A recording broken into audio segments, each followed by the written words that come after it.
మోడీ మీద పడి ఏడ్చే ఉద్దేశం ఉన్నటువంటి వాళ్ళు, లేదా మోడీ మీద ద్వేషం, హిందుత్వం మీద ద్వేషం, తమకి తాము సెక్యులర్ అన్నటువంటి పేరుతో హిందుత్వాన్ని ద్వేషించడం, ఈ దేశాన్ని ద్వేషించడం, ఇతర దేశాలకు కూర్చుని ఈ దేశాన్ని దూషించేటటువంటి వాళ్ళకి తప్ప వాళ్ళైనా ఆలోచించాల్సింది ఏంటంటే, గతంలో ఇన్కమ్ ట్యాక్స్ తగ్గడం ఎప్పుడన్నా ఉందా?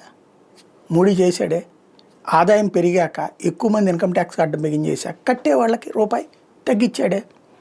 అలాగే పెట్రోల్ డీజిల్ తగ్గడం ఎప్పుడన్నా ఉందా? పెరగడం తప్పించి. ఇవాళ తగ్గించాడే. 90 రూపాయలకి చేశాడు. సరే, ఆంధ్ర లాంటి చోట 109 ఉందంటే రాష్ట్రాలు బాగుతున్నాయి. 90 రూపాయలకి తగ్గించాడే. అట్లాగే అప్ అండ్ డౌన్ గ్యాస్కి సంబంధించిన కమర్షియల్ గ్యాస్ పెరుగుదల తరుగుదల అందులో రికార్డులో చూపెడుతున్నారే. జిఎస్టీ తగ్గిందే, ఇప్పుడు మళ్ళీ తగ్గించడానికి సిద్ధపడుతున్నారే. బేసిక్గా మనకి ఒక అన్కంట్రోల్డ్ ఎకానమీ. పన్నులు ఎక్కువ వసూలు చేస్తే కట్టడం మానేస్తారు.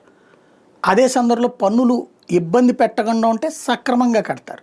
ఇప్పుడు ప్రభుత్వం చేస్తున్నది పన్నుల పరంగా ప్రజల్ని ఇబ్బంది పెట్టకుండా సక్రమంగా కట్టేలా చేయడం వల్ల ఇన్కమ్ ట్యాక్స్ పెరిగింది, అట్లాగే జిఎస్టీ పెరిగింది.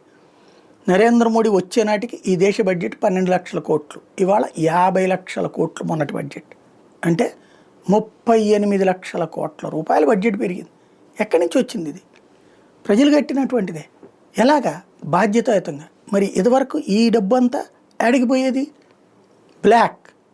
కొంతమంది అపర కోటీశ్వరులు. 1,00,000 రూపాయలు ఉన్నటువంటి వాడు 1000 రూపాయలు చూపెడతాడు. 1,00,00,000 రూపాయలు ఉన్నటువంటి వాడు 1,00,000 రూపాయలు చూపెడతాడు. అది ఆనాటి వ్యవస్థ. దాన్ని మార్చుకురావడం మోడీ వల్లనే సాధ్యమైంది. దీన్ని చెడగొడతామంటున్నారు, లేకపోతే దీన్ని తప్పుబట్టేటటువంటి వాళ్ళకి అవగాహన రాహిత్యంతో మాట్లాడుతున్నారు.